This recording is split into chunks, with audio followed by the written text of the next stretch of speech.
techniques and some actual arrangements that are pretty much intact with the quartet that George played in a similar manner in later years. Those instruments include the New York Paramount Theater, there's the Hammond organ, where he played with Magnati, also the Nova Time Trio, which is a kind of a sleepy aggregation. And Bill has found letters of George's comments on all this material. So it's really interesting to see how that fits together. Our sources, I had a lot of records, bought a lot of things on eBay. We have correspondents in Europe who have been sending pictures of record labels. There's some great websites these days. Both Sides Now Publications has extensive discographies of major record labels. And there's some other websites devoted to 78s and transcriptions. So we try to piece this all together. The LP commercial recordings, I believe, are 100% correct, but I'm sure if complete, I'm sure if it's not, someone who buys the book will let me know. So I look forward to that. Thank you, Bill. Great. Thank you, Mark.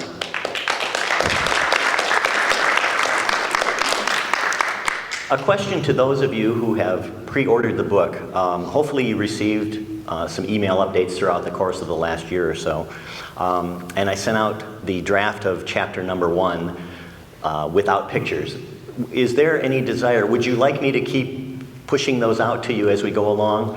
I can tell you that I don't want to spoil the ending. George is still dead. But it's a great help to me. I got some terrific feedback from the first chapter. And the whole project this is not my project, folks. This is, currently the acknowledgments database that I have is up to 175 people who have made contributions through interviews, through providing materials, through providing historical information, and the more the merrier in my book. So if you'd like to just, how many of you would like to get future chapters? Okay, we can do that because it doesn't. Those electrons are free, so that works.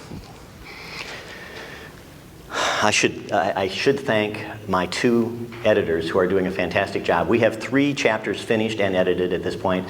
I say finished and edited with the caveat that new things seem to happen every month, if not every week, and so things get revised, and that's why everything is labeled a draft until the actual book is in your hands. But Lou Williams has done a tremendous job. I mean, Lou brings to the table not only excellent writing skills, but obviously those of you who know Lou, he is a fountain of information. I mean, he's a walking encyclopedia, so he's been a terrific help. And Richard Rogers, again, a great guy. He was a fellow con artist with George. I just like to say con artist.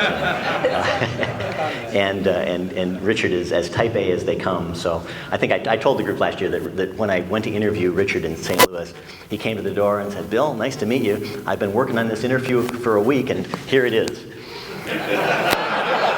If only everybody could have done that. And that brings something I'm going to ask you a little bit later, too, in terms of possible contributing. I brought some audio files. You probably know that I acquired Banda, and what that entailed was acquiring the CD inventory, the master tapes, and the performance rights. And I'm spending money that I don't have at the moment, but this stuff has to get digitized, and I have some gems for you. Not all of these are a result of the Banda acquisition, but they're all very cool, and I think you'll enjoy these. And I'm going to put these in chronological order. The first one is from July 12th, 1944, when I was -10. And this is a radio program on the San Francisco Blue Network entitled Sunset Serenade.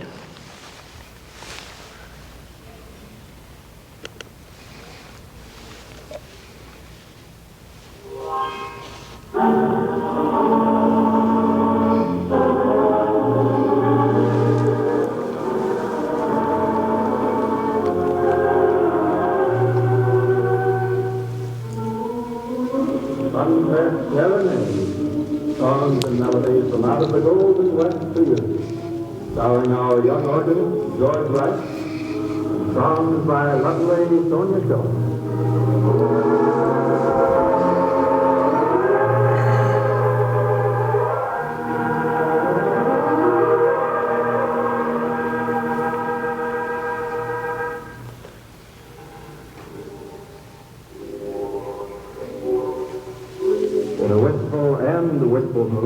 Sonia Shaw steps into the spotlight first tonight with a delightful arrangement of I'll Be Pleasing You.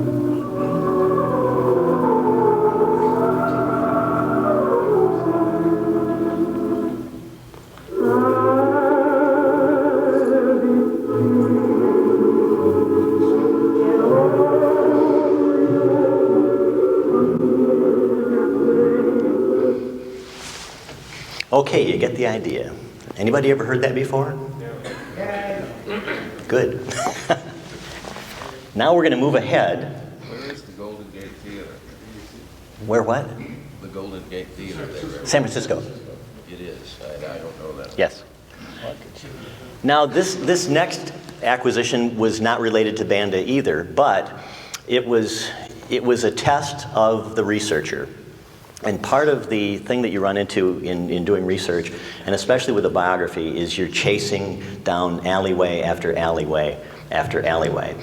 Well, I should have mentioned one thing. Indirectly, this was a result of the Banda acquisition, now that I think of it, because in that acquisition, I also am now privileged to have temporarily, because everything that I'm collecting is ultimately going to go to the University of Oklahoma, but I have a lot of George's personal memorabilia.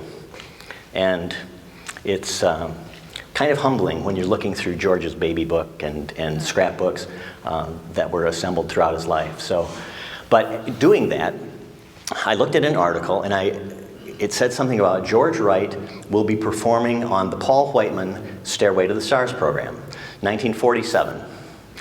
The format of the program was basically a showcase for young talent. And obviously this could have certainly had impact in George's being hired at the New York Paramount a year later. The problem was, that's all the article said. There was no identification for the paper, there was no date, there was nothing. So what does a researcher do? You turn the paper over. Because you read everything that's there. I mean, I'd find DNA on it if I could. But it happened to say the book of the month is. So at that point, I could research that and come down to a month and a year, and then you combine that with searching for Paul Whiteman and Stairway to the Stars, I came up with this.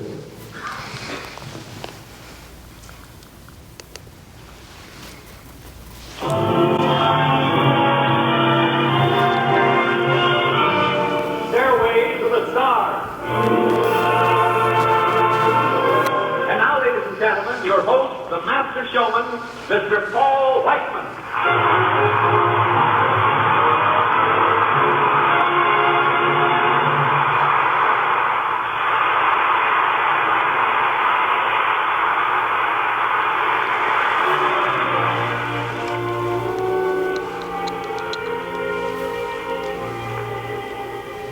As you know, there's a very thin line between failure and success. I've seen a lot of great kids get right up to that line who just couldn't quite get over. They're on the Stairway to the Stars. We want to give them that extra little boost they need. Some of the young artists who we hear, you've heard before. Some are complete nonsense. But whichever they are, they have you as their jury. So settle back and judge our first guest on the Stairway to the Stars, George Wright.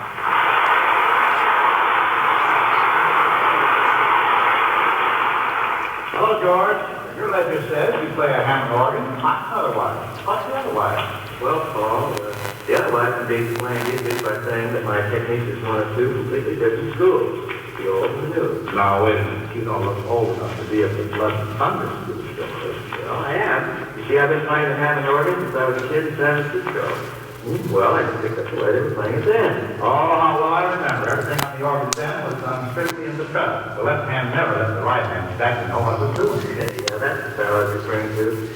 The chase music for the horse operas, silent picture accompaniment, family opera, material, the effects and all that stuff, they all went like this.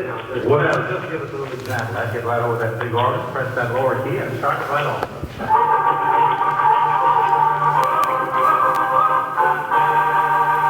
Oh, looks like the villain really got it.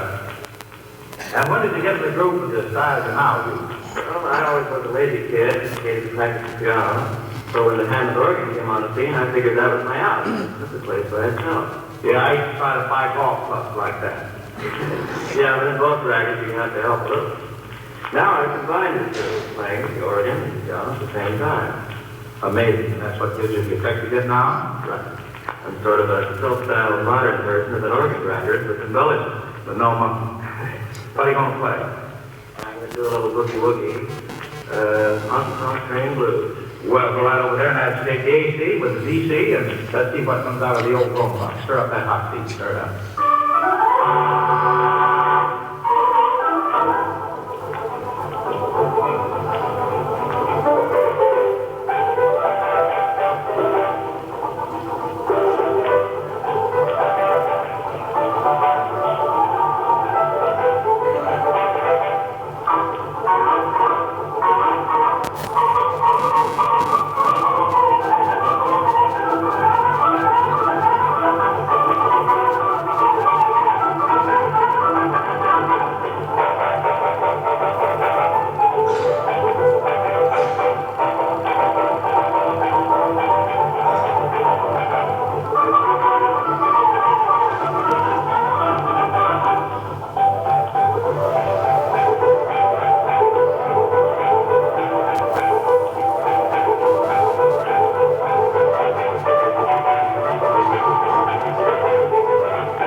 How about that? Did anybody notice a term that was used in that interview? Those of you who knew George, what did he often refer to the organ as? The old groan box. I think George stole something from Paul Whiteman. Anybody know differently? This is 1947. I think we're going to go with that. The next item that we have, and I'm getting all these audio things out of the way so we can do some other goodies. These soundbite styles will be available to the sacred of us, will they not? Well, yes, one way or the other. In fact, I'm going to talk a little in a few minutes after I get through these. In all likelihood, there may well be 1, 2, or 3 future Banda releases because some of this material from a historical standpoint is spectacular. Sometimes the audio quality isn't good like that, but from a historical perspective, it's really amazing stuff. There were a few, frankly, I have 7 tote trays full of master tapes, hi-fi stuff and Lord knows what else. But there were some smaller tapes that had interesting labels on them, including things like New York Paramount 1948. So that certainly got my attention. So long story short, we have 20 minutes of George playing the New York Paramount studio organ, which is now in the capable hands of Richard Taylor. So that's a great project that's going to bring that iconic instrument back to life. I have, I think, about 8 tunes that George did on the downstairs organ, including, I think I'm going to play for you, I think I've got it here, like a 50-second rendition of Kumana, where George kind of goes off the tracks, so it's kind of fun.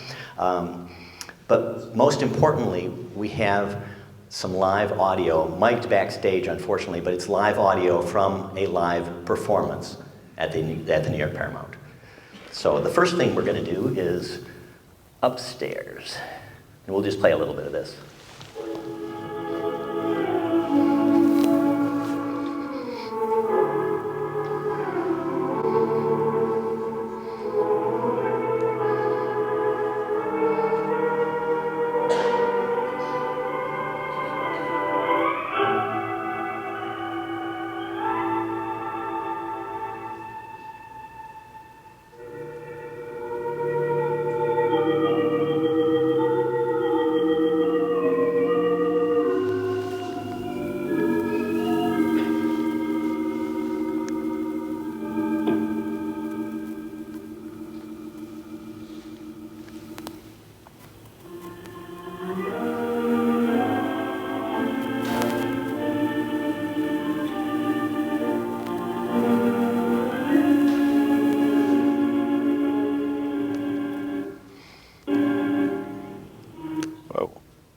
Behave yourself. There we go.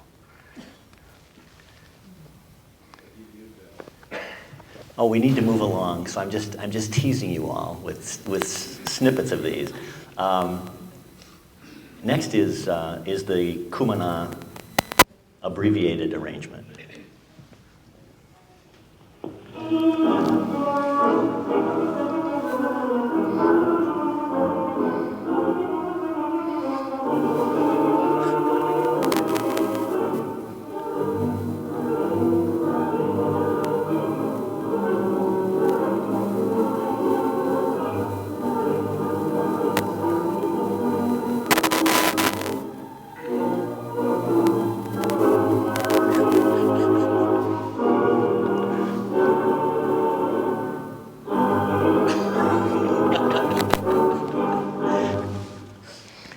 So that's what you do, I guess, when you just get into a place where there's nowhere else to go at the end.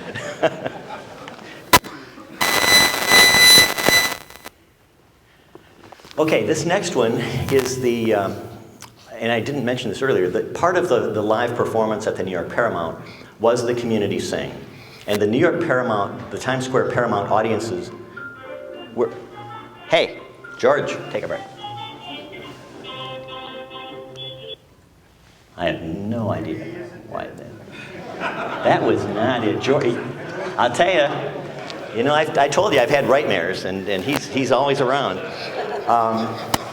Gosh. Part of the live performance was the community sing. The New York Times Square Paramount audiences were renowned for not wanting to sing. They were much too highfalutin for that stuff. But George does, I think, 4 numbers, and I'm going to play one for you today, at least part of it, and it's Shine on Harvest Moon. And the nice part is, with that break in there, you get to hear the Paramount audience doing their a cappella, January, February, June, and July.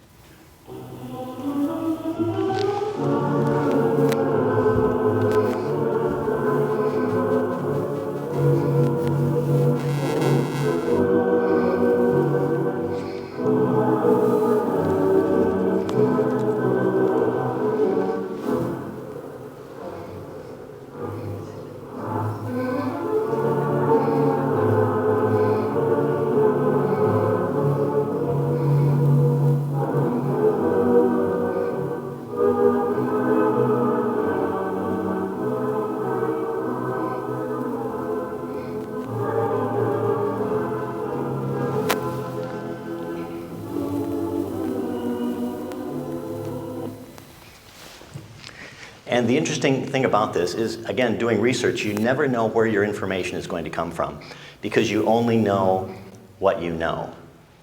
And this was a case where I had gone to the Lincoln Center, the New York Public Library, Library of the Performing Arts at Lincoln Center, and was able to access the New York Paramount stage manager's book, or what was left of it.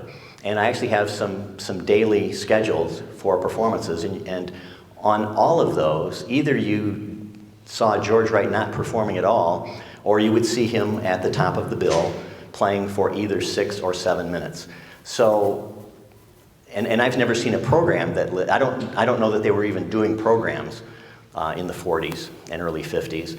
So the fact that you listen to this tape and George is doing a community sing is a big deal, you know, far beyond the fact that we actually get to hear him playing live there. So every golden nugget, that's the fun of research.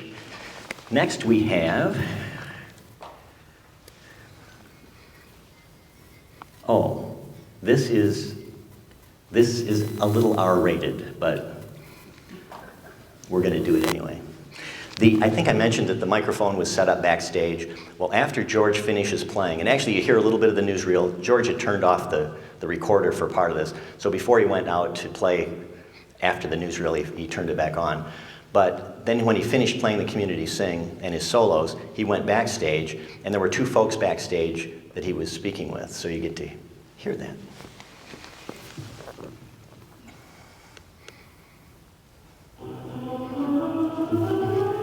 Well, if I hit the right file here. There we go. In 2 words, the people for words. have here, Mr. Al. You keep Very splendid performance, I would say.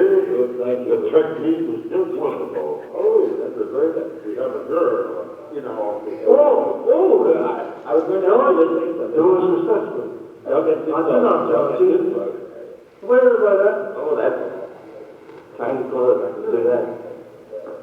Oh, just a moment, young man. Yes, what is it, sir? Well, technique is without a doubt. Wait a minute, doctor, I have a woman in the balcony. You have? What I would like to know is, Yes. where do you This young, how do you touch? well, What's a good? you shouldn't ask, because it takes one to know one. You know Well, I always do that. Remember, Moses. Because nothing drifts. Oh, you're getting naughty.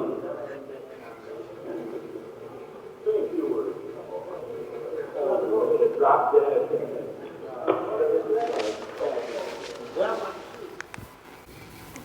So there you go.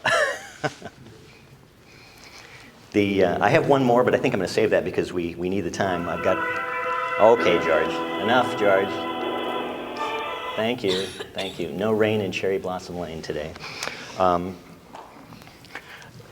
Just to let you know some of the other goodies that we found, we have a set of the South Pasadena studio radio shows from 1961.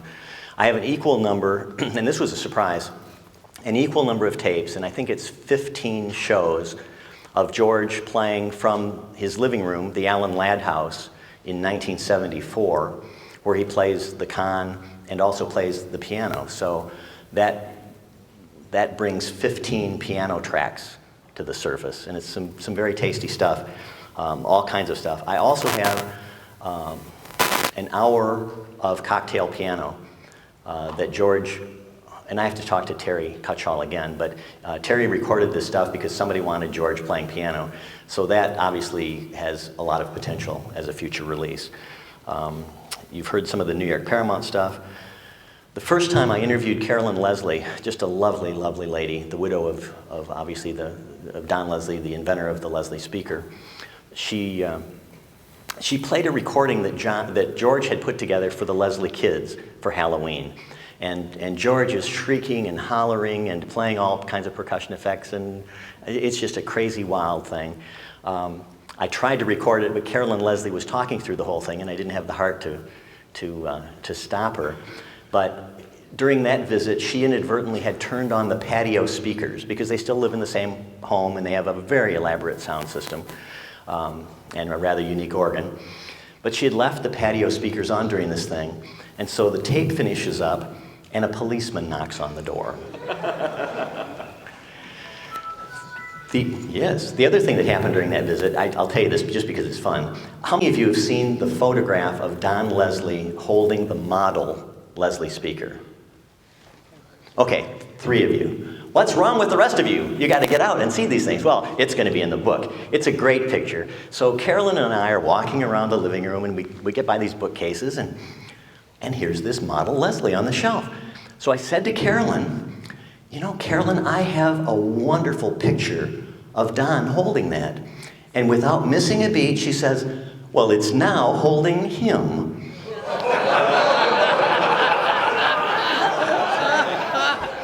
You can't make this stuff up. Well, on my second visit, Carolyn was more willing, and she looked around and tried to find some other things. Unfortunately, I still do not have a picture of George and Don Leslie together. And so if anybody has any ideas, you know. Been through old console magazines? I've been through everything, John. You know, that's not to say I didn't miss anything, but if anybody happens to know or runs across something, that should be in the book. But we were looking through stuff, and one thing that I did end up with, how many of you are aware of solo records? Okay. George's own label. George's own label, absolutely right. And there were how many releases from that appropriately named title? Wow. One. Releases. One release. And the number was the address of the building. Absolutely right. Now, the best part is, there was a second album recorded. John Nelson almost gave me a heart attack when he showed me the cover artwork for it. But at Carolyn Leslie's, and this is the case of, as a researcher, you have to ask questions, but you also have to make sure you don't come off like a jerk and be demanding. So, you build relationships, and I've met so many wonderful people. So I was talking to Carolyn and about recordings, and she said, well, let's go through the stuff. I have the only album cover for Real George, 4 tracks of which later ended up on GW at the Movies. Better than that, I have the only existing monaural and stereo test pressings for that. So that's got to come out in some form. I'm going to check and see if it's affordable to even see if I could reissue that on a limited basis in vinyl, just so what should have happened long ago could actually happen now, just for bring some closure to that. So we'll see. Stay tuned on that. But that would be a great testament to George and a great collectible piece. What else do I have? We're also acquiring some concert recordings that have lain dormant and been sitting in corners for a while. Again, the main goal of acquiring things is not to acquire things, it's to get them to Oklahoma so that they can be preserved for the long term. I visited there and been in quite frequent communication with the folks, including the grad assistants. They're doing a tremendous job. It's getting cataloged, it's getting preserved correctly. And one nice thing about the George Wright stuff is that I'm doing their scanning for them. Because I talked to them ahead of time and I said, it's foolish for you to have to start at square one with this stuff. So when they get all this material, it should be hopefully available online at some point sooner than later, but at least all the scanning will be done. So what else is new? We have some, I wish I had breaking news for you. I don't have breaking news, but I can share some recent events, and I shared part of it in the email update. Doing some research on Rich Vaughn, well, actually John Nelson had said something about, did you know that Rich Vaughn went to San Quentin? How many knew that Rich Vaughn went to San Quentin? It wasn't for a visit. Guest of the state? He was definitely a guest of the state. There was actually a court case that went to the United States Supreme Court over his shenanigans. And thanks to his surviving relatives, I now have a picture of the used car and finance business. He started in LA. I don't want to give away too many things, but it's kind of fun. Long story short, he was doing some interesting things financially. Basically saved his brother Kenneth from going into the slammer by entering a plea agreement for, I guess, well, it was full restitution. But in spite of that, Rich and 2 of his co-workers at the company ended up at San Quentin. They entered, and this was the more surprising thing, because when John mentioned it to me, I immediately made the assumption that it was post-hi-fi. But in reality, he went in on my birthday, well, 7 years before I was born, January 11th, 1947. I see no record of his release, so I assume that he couldn't have been in there more than a year. Because in 1948, obviously, he acquires the Paradise organ. When did George first perform on the Paradise organ? I have recordings from 1951. That's close. It's actually 1950. 50, well, maybe the date's wrong. The date is wrong. In fact, if you got it from Robert, he had the wrong dates on his stuff. That could be. It's the radio show. Sponsored by an insurance company? Sponsored by the insurance Yes. aircraft. Yes. Aircraft insurance. And that insurance company ultimately ended up as Kemper Insurance, interestingly enough. And if Kemper Insurance folks had any idea of the background, they'd be shocked. Wasn't Vaughn in the insurance business later? He was, yes. Yeah. It was actually Ken, his brother, Oh. who was doing that business, but I'm sure that Rich was making money in that as well. And such a funny title, and then they changed names because they didn't insure aircraft at all, but they probably... No, it they was picked up people who worked in the aircraft assembly industry. No, I mean, it was an insurance company so there was no relation to what they did. They just needed an insurance company. Then they changed the name later. Where was I going with this? Okay, so he made a lot of money, ended up in San Quentin. So 1950. Rich Vaughn was wealthy enough in 1950 that he flew George from the New York Paramount to LA to perform on 3 different occasions a 30-minute radio show. So there are interesting articles in terms of what that cost per minute, but obviously it was substantial. So, and then of course in 1955 he signed with Hi-Fi Records. Also in 1955, George is already talking about putting an organ in his house. So that's rather interesting. That's one thing I wanted to mention. If you go to geniusofgeorgewright.com and go to the About GW page, if you scroll to the bottom, there's a complete, well, as it stands today, there is a comprehensive timeline of George's life. So you're invited and encouraged to go there. And if I've screwed up anything, please let me know. We're trying to do this as well as it possibly can be done. So your input is greatly appreciated, as long as you can document what you're telling me, because I have to put my scholarly hat on and say, if I'm going to say it, either I say this is conjecture or I say this is what happened. So much appreciated.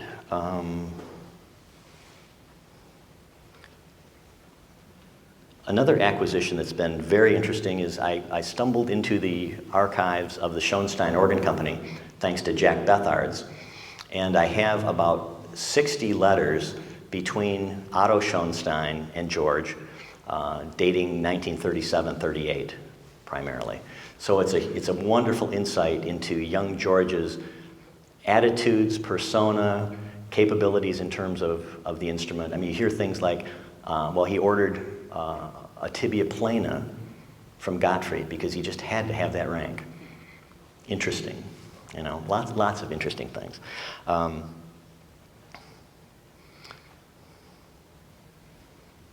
going to try, all of the photographs for the book, and that's about 5,000 images, believe it or not, are online at this point because they were uploaded so that I could basically view things to compile the book and then select photographs for each chapter. And through that process, those of you who pre-ordered the book, I sent that, along with the chapter 1, I also sent that list of proposed illustrations. Until the book is actually put together, I won't know. I'll have to do some picking and choosing because it's a matter of putting in what fits and makes logical sense in the chapters. But if images and documents don't make it into the book, they will certainly make it to the website. So if you have any memorabilia, photographs, news articles, whatever, if you could scan those, I'd be very appreciative of receiving those, because the goal really is to gather as much GW in one place as we possibly can. So, yes, sir? What resolution? Resolution? I think that OU said 300 DPI was fine for black and white, so I think that should work. Thank you, Alan. Another challenging part of the book, and I'm actually making kind of a turnaround. I'd initially planned on using verbatim interviews, and quickly found that task is so laborious and really not conducive to making the book more readable. So obviously I'm using quotes from the interviews, and I think there were 36 interviews or something like that, and I still have a couple to do. But now the main thrust is going to be including important snippets. And I still have some interviews that I need to go through and do that. If anybody is interested in volunteering their time to just, basically it would be a matter of listening to an interview, picking out any significant portions. And again, everybody has 10 George stories. That's really not what it's about. But if there's a factual piece that would add to the story, or if it was a particularly interesting story or anecdote or incident or whatever, if you'd be willing to note where those are in the sound file, that could be a tremendous help to me. And then you'd be added onto the list of 175 acknowledgments at the beginning of the book.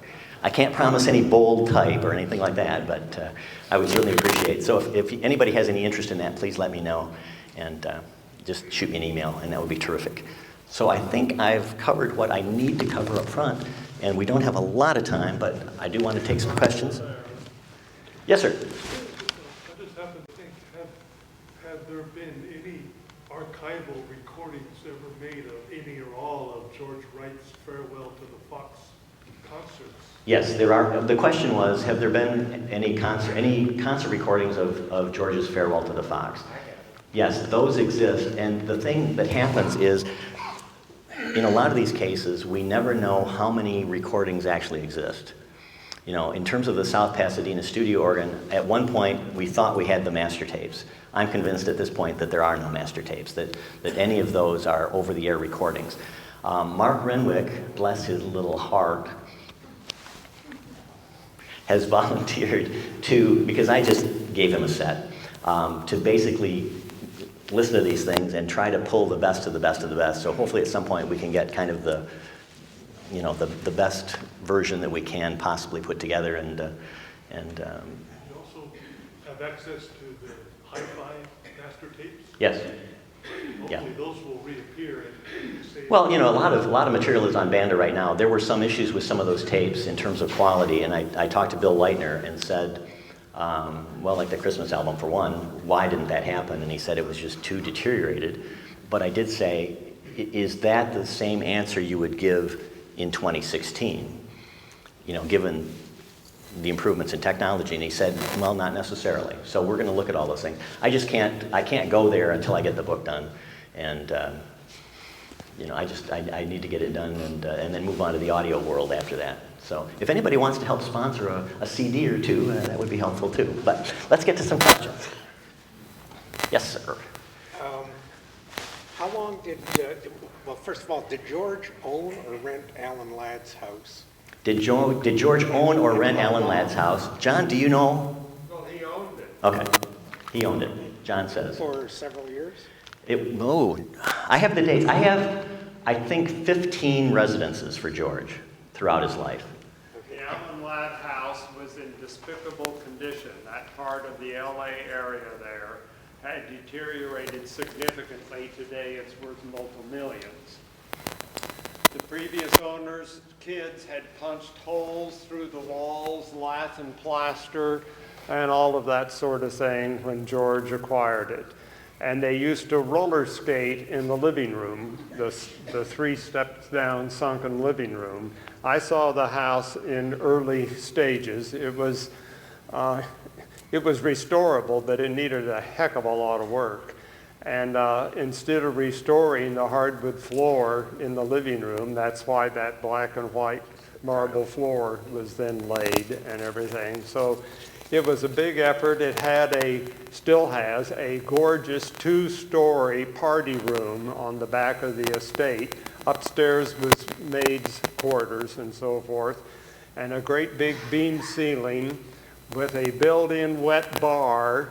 And from Alan Ladd's ownership, virtually everybody who was anybody in the movie world had carved their initials in the top of that bar, you know. And that was 1975. Anything else? Is that the house that you see on a website that is for rent, can be rented? Oh, I don't know. It could be. I mean, If you Google it. oh, okay. It's very possible. And it's a beautiful colonial house. I mean, great place. George lived large. I even have residences for George in San Francisco. He lived in 2 hotels, and then when he got the job at the San Francisco Fox, he moved to Nob Hill. And he basically did the same thing in New York. I couldn't find out. He was probably living in New Jersey or someplace, because he was actually making salads in a restaurant for part of the early time in New York. His salad days? Whoa, thank you, John. Yes? Could I ask you to give us a snippet of something we've talked about, and I'm not sure everyone else understands. Okay. But when George was in New York, he associated with a bunch of other musicians. And I think one of the things that would be interesting to learn is the cross-fertilization between George and those other musicians. Okay, I mean George knew everybody no matter where he was. I mean he was a big figure. In New York, obviously he worked with Rosario, and I'm pleased that Lou Williams shared with me a number of Rosario letters that include references to George. And one thing I got out of the Rosario letters was she was really the consummate professional, regardless of her filthy mouth. But it's fascinating, again, to get a snapshot of what was going on. And one thing they mentioned is that George and she would go to Broadway musicals. George would often go before, and if George listened to a musical, sat through a musical performance one time, he knew it. I mean, his memory was phenomenal. And so he would give Rosa, listen to this cue coming up in the clarinet, phenomenal stuff. But I've got some pictures of George in New York with some other celebrities at various purveyors of adult beverages.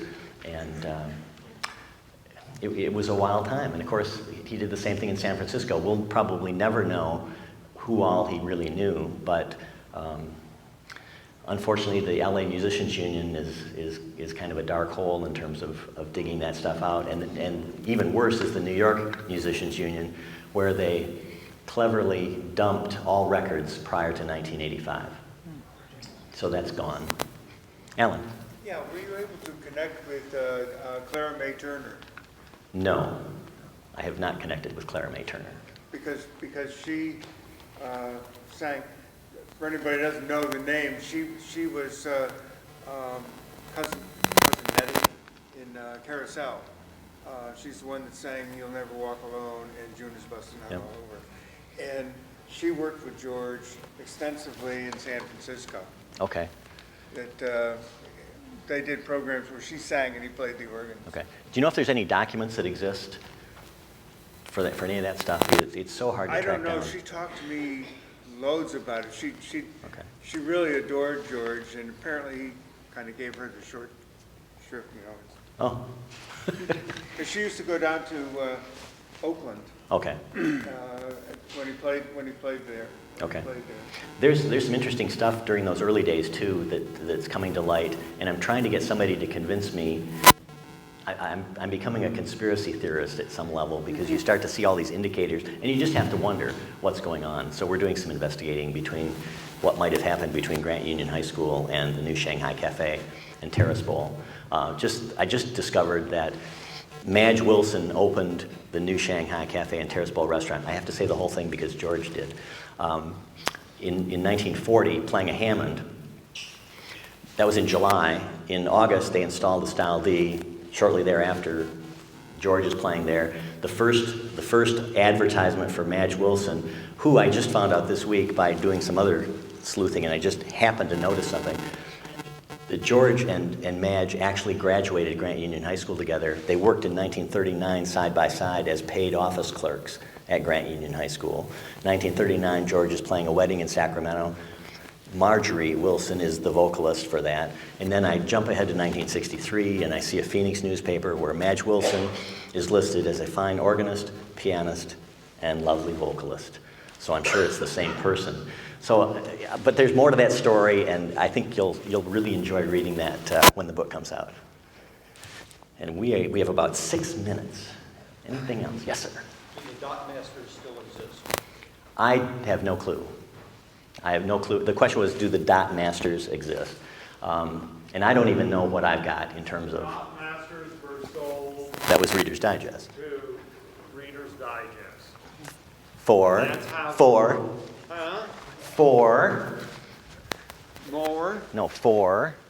Oh, well, the dot masters were sold by George to Reader's Digest. And a good friend of his was an automobile authority, Strother McMahon. And he informed George, because George says, I want to buy a very good car that'll last me the rest of my life. It did. And so Strother said, buy a Mercedes-Benz.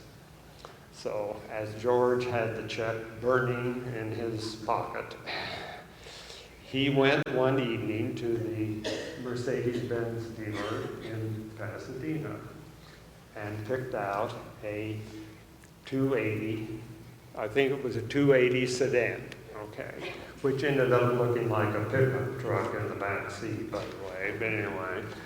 And he called me, he said, well, it's silver gray, and it's just going to be wonderful.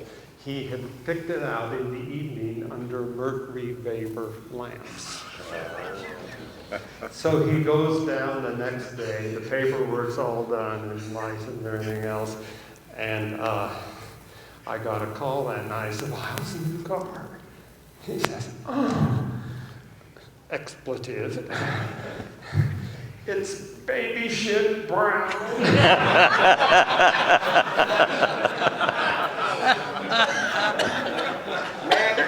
Mac told me that story when we met. Okay, anything else?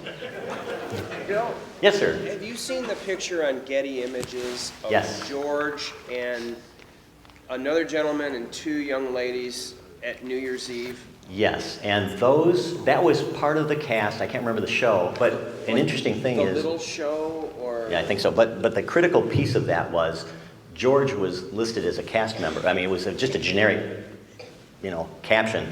But the important part about that is that the reason that George was there is that George's partner at the time, who was listed as also living with Lou and George at 300 East 57th Street in New York, was a guy by the name of John Darrow. And he was the costumer for that show. Okay. So that's the connection. Oh, that's the connection. And I have a listing of the shows that John Darrow costumed for, and then he just kind of disappeared later. He developed a clothing line for one of the major high fashion places in Philadelphia. And so that's another area that most people don't know about. Did we have fun this morning, I hope? Oh, yes, Mr. Ashley. Yes. There's some recordings that have been released Yes. of the final concert, and these recordings are pretty poor quality, I have to say, having heard one or two tracks on the net. Any comments about these? Please buy genuine Banda CDs. It's very painful because I'm spending money that I don't have to get stuff digitized, because until you digitize tapes, you really have no idea what's there. And again, we're trying to represent George in the best possible way that we can. And I will be honest, it's extremely frustrating when somebody goes to a thrift store, pays 39 cents for a George Wright LP, puts it on the turntable, records the thing, and sells it. So that's all I'll say about that, but it's rather frustrating. Let's end on a happier note. Somebody have something funny. Every pew had one to start. We don't have boards to make it real easy to write. He isn't asking for money. He's asking for names, commitment, and an email address. Now, Thank you, before John. you go flocking to the buses, If you could go with this message today, even if you're not, I don't need your money at this point. I need it, but I'm not going to ask for it. It's really important that I get a handle on how many books to print, because this is going to be a one-shot deal. So, and it's very, very, very expensive when you're dealing with an 8.5 by 11 trim-size book with glossy paper and a hardbound full-color cover. So. Ask your friends and please get them to sign up. You can do it if you go to geniusofgeorgewright.com. There's a reserve now flag that pops up, and all I need is your name and email address, and you'll be good to go. So anyway, you've been a terrific, terrific audience, and you can tell that I'm really not interested in this subject at all. But and I'm working on the book. I'll get it out. Thanks so much.